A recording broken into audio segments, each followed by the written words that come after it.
ये आपका जो है सब्जेक्ट है माइक्रोबियल न्यूट्रिशन। ठीक, माइक्रोबियल न्यूट्रिशन में आज से मैं बात करेंगे इंट्रोडक्शन थोड़ा ले लेते हैं। क्लास से पहले चली नहीं इंट्रोडक्शन में पहले हम लोग जान लेते हैं कि न्यूट्रिशन क्या होता है। ठीक है, और न्यूट्रिएंट्स क्या होते हैं, आप लोगों को पता है इसके बारे में, फिर हम आगे डिस्कस कर लेते हैं। न्यूट्रिशन है process by which chemical substance nutrients are acquired from the environment and used for cellular activity। जो न्यूट्रिशन क्या होता है, जो हमारे जो एनवायरनमेंट है उसमें चीज़ें ऑर्गेनिक इनऑर्गेनिक चीज़ें हैं, ठीक, वो न्यूट्रिशन है। वो चारों तरफ फैली हुई एनवायरनमेंट में उसको एक्वायर्ड करते हैं। बैक्टीरिया जो है वो एक्वायर्ड कर रहा है, उसमें हम लोग बैक्टीरिया की बात करते हैं। इसको एक्वायर्ड कर, जो हमारे एनवायरनमेंट में जितना भी न्यूट्रिशन है ऑर्गेनिक होता है इसको एक्वायर्ड कर मतलब कंज्यूम कर रहा है। ठीक, कंज्यूम करके क्या हो रहा है, उसकी सेलुलर एक्टिविटी है। कोई भी सेल्स है, बैक्टीरियल सेल्स है, चाहे कोई भी सेल्स है, ठीक है, तो अपने सेलुलर एक्टिविटी करने के लिए उसको क्या चाहिए, न्यूट्रिशन है। तो कहाँ से लेगा न्यूट्रिशन, एनवायरनमेंट में। एनवायरनमेंट में ऑर्गेनिक और इनऑर्गेनिक दोनों चीज़ें। और न्यूट्रिएंट्स क्या है, substance in the environment used by organism और मेटाबॉलिक एंड एनाबॉलिक। ठीक है, न्यूट्रिशन समझ लो। न्यूट्रिएंट्स क्या है, वो सब्सटेंस है, वही एनवायरनमेंट में फैले हुए उसको मेटाबॉलिज्म में यूज किया जाता है। ठीक है, वही न्यूट्रिएंट्स यूज होते हैं मेटाबॉलिज्म। ठीक है, उठते हैं और बनते हैं मेटाबॉलिज्म। एनाबॉलिज्म मेटाबॉलिज्म जानेंगे आप, एनाबॉलिज्म का मतलब होता है किसी चीज़ का बनना, बिल्डअप करना। कैटाबॉलिज्म का होता है ब्रेक डाउन होना। ठीक है, एनर्जी में क्या, जब एनर्जी हमें चाहिए, किसी भी सेल्स को एनर्जी चाहिए होती है, उसमें क्या होता है, मेटाबॉलिज्म होता है। मेटाबॉलिज्म में क्या एनर्जी रिलीज होती है, एटीपी होते हैं ना, एटीपी जो होता है उसमें ब्रेक डाउन होता है, एटीपी और एटीपी में कन्वर्ट होता है। ठीक, तो इसको कैटाबॉलिज्म बोलते हैं। ठीक, टूटने को कैटाबॉलिज्म। एनाबॉलिज्म का मतलब किसी चीज़ का बनना, निर्माण होना, ठीक, बिल्डअप होना। जैसे मसल्स बनती है,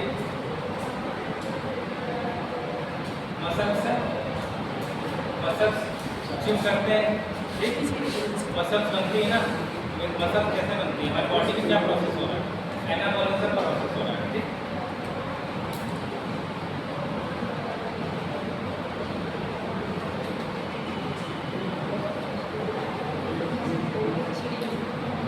इम्पोर्टेंस ऑफ न्यूट्रिएंट्स।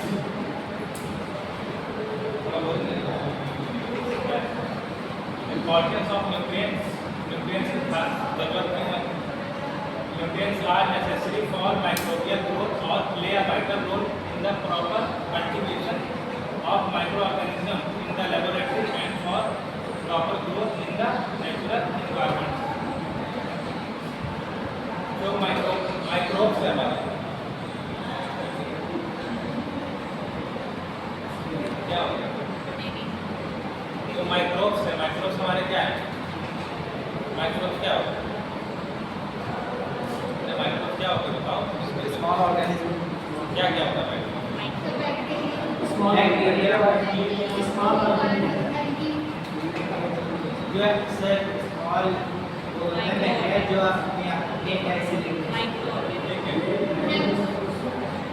उसको नेचुरल एनवायरनमेंट में ग्रोथ के लिए न्यूट्रिशन चाहिए होता है। ठीक है, वाइटल ग्रोथ के लिए, वाइटल ग्रोथ जैसे हर बैक्टीरिया वायरस उसके अंदर सेल्स ऑर्गन होते हैं ना, उसको जैसे हम लोग के अंदर भी ऑर्गन है, तो ऑर्गन भी तो हेल्दी होते हैं, हेल्दी और अनहेल्दी। तो हम लोग अच्छा न्यूट्रिशन लेंगे तो हम लोग का ऑर्गन है, चाहे सेल्स का ऑर्गन है, वो हेल्दी रहेगा कि नहीं रहेगा। जैसे हम लोग कार्ब्स ज़्यादा खा लें, फैट वाली चीज़ ज़्यादा लेने लगे तो हमारे शरीर में कौन सा ऑर्गन पे सबसे ज़्यादा इफेक्ट आएगा, लीवर पे। मेटाबॉलिज्म का रोल कौन करता है, लीवर। तो लीवर पे असर आएगा। ठीक है, उसी तरह जो माइक्रोब्स है उन्हें भी उनके जो ऑर्गन जो है अंदर, उनको माइटोकॉन्ड्रिया वगैरह, उनके हेल्दी रहने के लिए जो न्यूट्रिशन चाहिए वो एनवायरनमेंट से उन्हें मिलता है। ठीक है,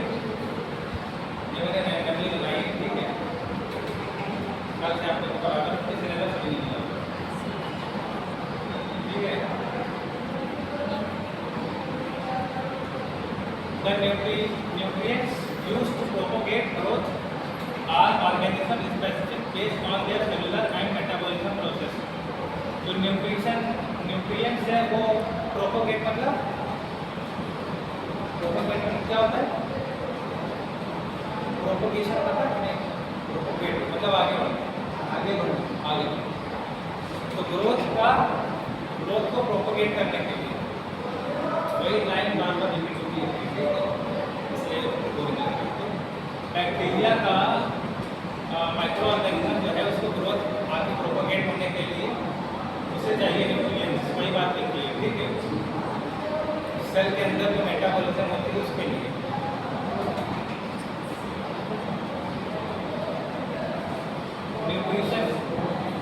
न्यूट्रिशन कितने टाइप के होते हैं? न्यूट्रिएंट्स है, ठीक है। न्यूट्रिएंट्स मतलब हिंदी में पोषक तत्व, अभी रिलेट करना। न्यूट्रिएंट्स एसेंशियल है, नॉन एसेंशियल, ठीक है। एसेंशियल नॉन एसेंशियल क्या हो गया? नॉन एसेंशियल में जिसके बिना हमारा जीवन चल जाए, अगर वो चीज़ हमें नहीं भी मिलेगी तो हमारी लाइफ चलती रहेगी, बीमार नहीं पड़ेगी। लेकिन अगर एसेंशियल है, एसेंशियल में जो चाहिए होता है, ठीक है, बहुत ज़रूरी चीज़ उसमें क्या है? अब नॉन एसेंशियल को किनारे रख देते हैं, एसेंशियल जो जरूरी उसकी बात करते हैं। Nutrients, micro nutrients, micro nutrients, इसमें क्या माइक्रो न्यूट्रिएंट्स का मतलब क्या है? मतलब माइक्रो से क्या समझ में आ रहा है? माइक्रो मतलब छोटा, माइक्रो मतलब बड़ा, ठीक है। तो न्यूट्रिशन भी होते हैं वो अलग अलग टाइप के होते हैं, ठीक है। जैसे अनाज होता है, अन्न होता है, चावल बड़ा होता है, ठीक, लेकिन सबसे छोटी होती है तो वो सब खाने पीने की चीज़ें, वो सारी चीज़ें हम लोग कंज्यूम करते हैं, ठीक। कुछ सॉलिड फॉर्म में होता है, कुछ लिक्विड फॉर्म में होता है, कुछ चीज़ें बड़ी होती हैं, सेब इतना बड़ा होता है, अंगूर इतना छोटा होता है, ठीक है, लेकिन है दोनों एडिबल ना, दोनों न्यूट्रिएंट्स हैं, एक मैक्रो हो गया, एक माइक्रो हो गया, ठीक है। अच्छा, माइक्रो न्यूट्रिएंट्स हमारी बॉडी में छोटे छोटे पोर्स में भी एंटर कर जाते हैं, ठीक, हर जगह ट्रैवल कर लेते हैं। माइक्रो होते हैं उनके लिए फिल्टर लगे होते हैं सेल्स के बाहर, कुछ चीज़ें अंदर आ सकती हैं और बाहर जा सकती हैं, सारी चीज़ें अंदर बाहर नहीं जा सकती, ठीक है। सेल वॉल जो बड़ा होगा। माइक्रो न्यूट्रिएंट्स में क्या आता है? कोबाल्ट, कॉपर, मैंगनीज, ठीक, molybdenum, nickel, tungsten, zinc, molybdenum,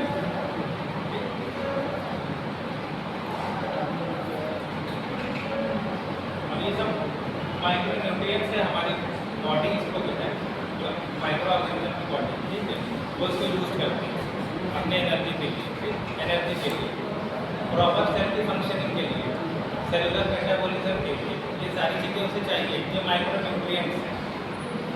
जैसे उनको की भाषा में समझा है, जैसे कोई बच्चा है, उसे डिहाइड्रेशन हो रहा है, ठीक, उसे दस्त आ रहा है, तो जिंक अलग से पिलाया जाता है, ये सर, ठीक है, जिंक है ना इसमें, माइक्रो न्यूट्रिएंट्स है। उसी तरह माइक्रोब्स को भी जरूरत होती है माइक्रो न्यूट्रिएंट्स, ठीक। तो कॉपर वगैरह ये सब क्या है? मेटल है, मेटल के पार्ट्स हैं, ठीक, मैंगनीज वगैरह, ठीक है, टंगस्टन, जिंक, ये सब क्या है? मेटल, ठीक है, मेटल्स है।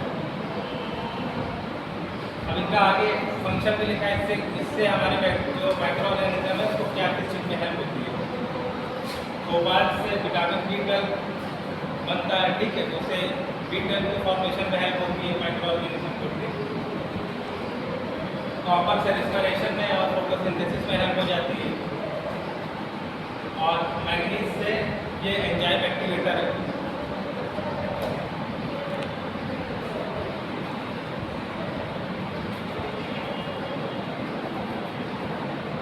ठीक है। अच्छा, जिंक का रोल ज़्यादा दिखा है इसमें RNA DNA पॉलीमरेज में, ठीक है, RNA DNA के हेल्दी रहने के लिए, ठीक है।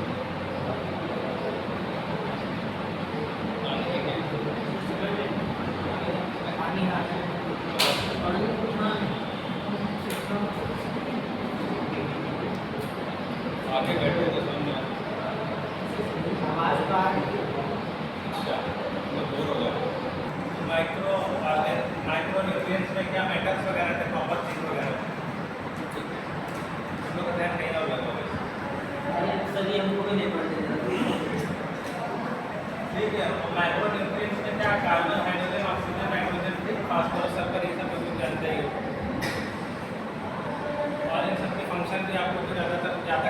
करके फंक्शन बताइए भाई कार्बन कार्बन का यूज हाइड्रोजन ऑक्सीजन का यूज ठीक है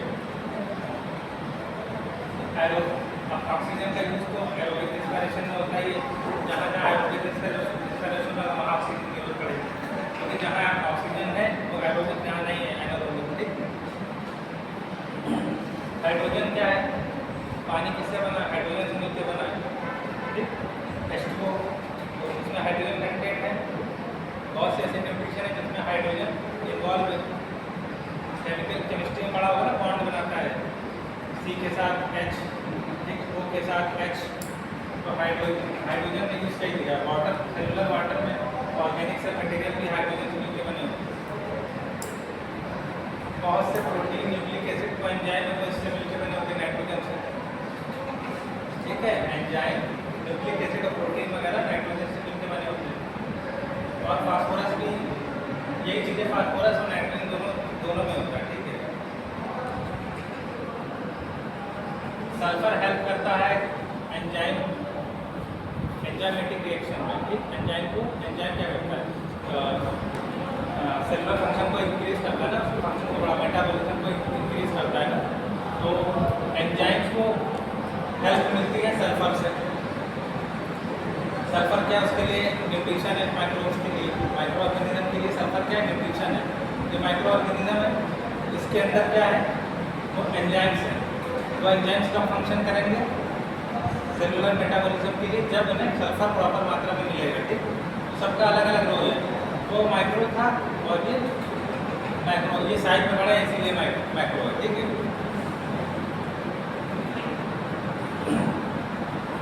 अब ये सबके अलग अलग फंक्शन लिखे हुए ठीक है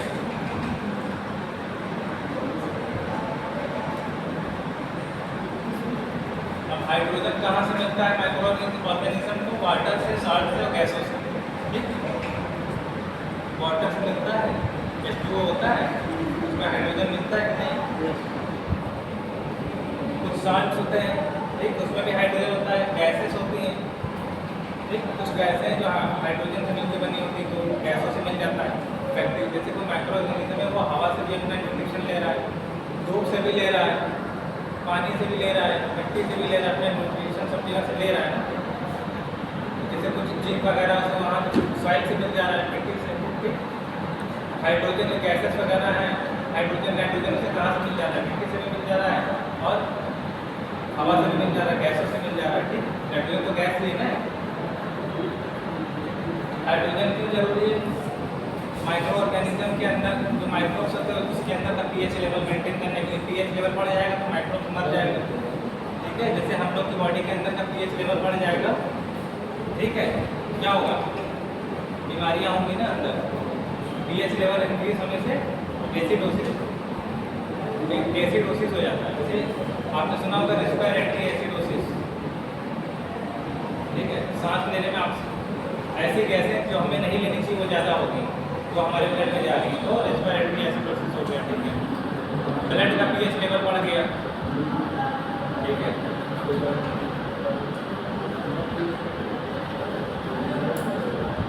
हाइड्रोजन का सोर्स एनवायरनमेंट से मिल जाता है सॉइल से और गैसेस से ठीक oxygen major component of carbohydrates lipid nucleic acid and proteins और ढेर सारे जो है लिपिड्स न्यूक्लिक एसिड प्रोटीन इसके ऑक्सीजन से मिलकर बने होते हैं ठीक और ऑक्सीजन का इसमें रोल है एंजाइमेटिक रिएक्शंस और रिस्पिरेशन में ठीक है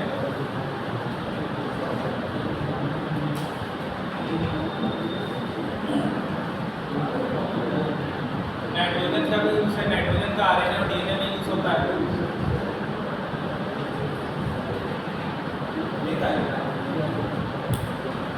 धीरे समझ में आने लगेगा पहला दिन धीरे धीरे समझ में आने लगेगा ये सब चीज़ें क्या मैं बता रहा हूँ समझ में आ रहा है क्या चीज़ है तो क्या बता रहा हूँ मतलब ये सब चल रहा है सिलसिला इससे क्या मतलब क्या पता चला क्या हम बताना चाह रहे हैं इस लेक्चर में क्या बताना चाह रहे हैं इस तरह का माइक्रोबियल न्यूट्रिएंट्स टॉपिक का नाम है ठीक माइक्रोब्स जो है उनको न्यूट्रिशन चाहिए वो न्यूट्रिशन कहाँ से मिलता है उसके सोर्स क्या है ठीक है ये सब चीज़ें बता रहे हैं कौन से माइक्रो कितने टाइप के माइक्रो न्यूट्रिएंट्स हैं ठीक, और कितने टाइप के माइक्रोन्यूट्रिएंट्स ये बताएं, ठीक। और सोर्स क्या है इसका, कहाँ से हमें मिलेगा, तो किस सोर्स है, हमें सॉइल से मिलता है, एयर से मिल रहा है, गैसेस से मिल रहा है, ठीक है, ऑर्गेनिक मटेरियल से मिल रहा है कि इनऑर्गेनिक मटेरियल से मिल रहा है। Nitrogen is part of structure of protein, DNA, RNA, ATP. These are the primary source of nitrogen proteins. अच्छा ना, डीएनए, आरएनए, ठीक है, और ये एटीपी, इन सब में नाइट्रोजन होता है। अगर आप इसका स्ट्रक्चर देखोगे, अंदर नाइट्रोजन ही बेस होता है। डीएनए का भी डबल हेलिक्स होता है, उसके बीच में लिखते हैं एडेनिन, थाइमिन, गुआनिन, साइटोसिन, वो क्या है, तो नाइट्रोजन ही बेस है, नाइट्रोजन बेस है, नाइट्रोजन ही है, ठीक है। तो डीएनए और आरएनए के स्ट्रक्चर में उसको बिल्डअप करने में नाइट्रोजन का यूज होता है। और डीएनए कहाँ होता है, माइक्रोब्स के अंदर होता है। तो ओवरऑल जितने भी उसके ऑर्गन है माइक्रोब्स के, चाहे वो माइटोकॉन्ड्रिया हो, चाहे उसका साइटोप्लाज्म हो, जितने भी ऑर्गन है, चाहे वो डीएनए हो, आरएनए हो, जेनेटिक मटेरियल जो भी है, उसको सब, ये सब चीज़ें किस चीज़ से मिलकर बनी है, ऑर्गेनिक और इनऑर्गेनिक मटेरियल से मिलकर बनी है। और उन्हें क्या चाहिए, न्यूट्रिशन, माइक्रो न्यूट्रिएंट से मिलकर बनी है, कुछ माइक्रो न्यूट्रिएंट से मिलकर बनी है, ठीक है।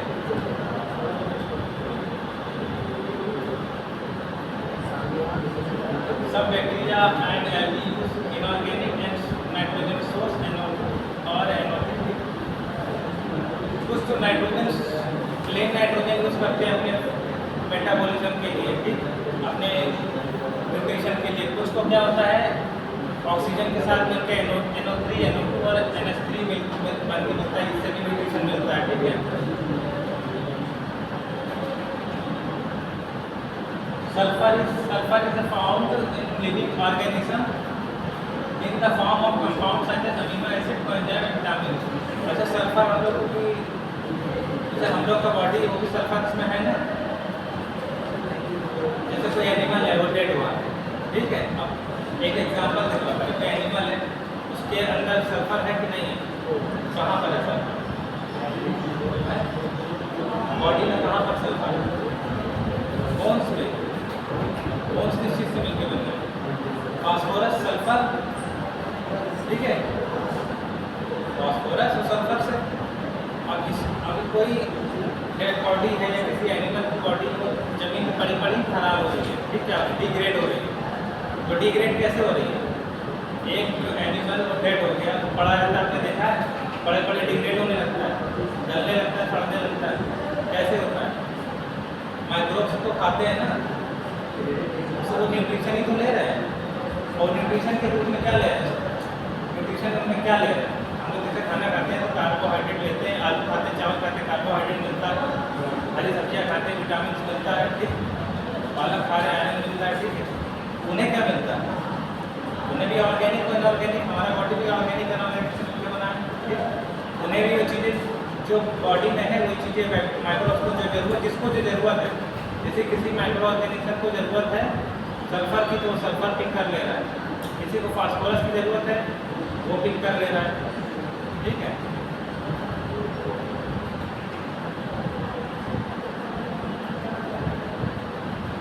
और सल्फर का यूज़ जो है कुछ अमीनो एसिड, एंजाइम, विटामिन के निर्माण में भी होता है, उसके, ठीक, उसके बनने में, ठीक है।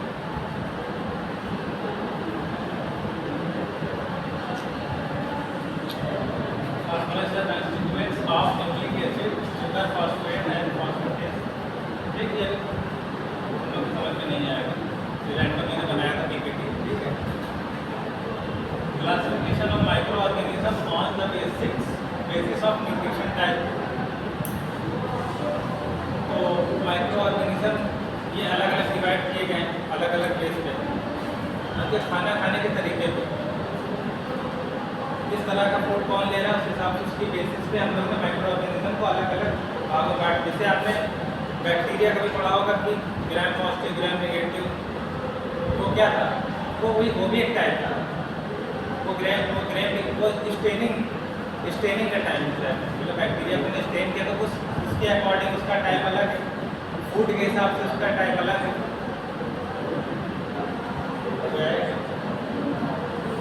माइक्रो ऑर्गेनिज्म में क्या है, कार्बन सोर्स, एनर्जी सोर्स और इलेक्ट्रॉन हाइड्रोजन सोर्स।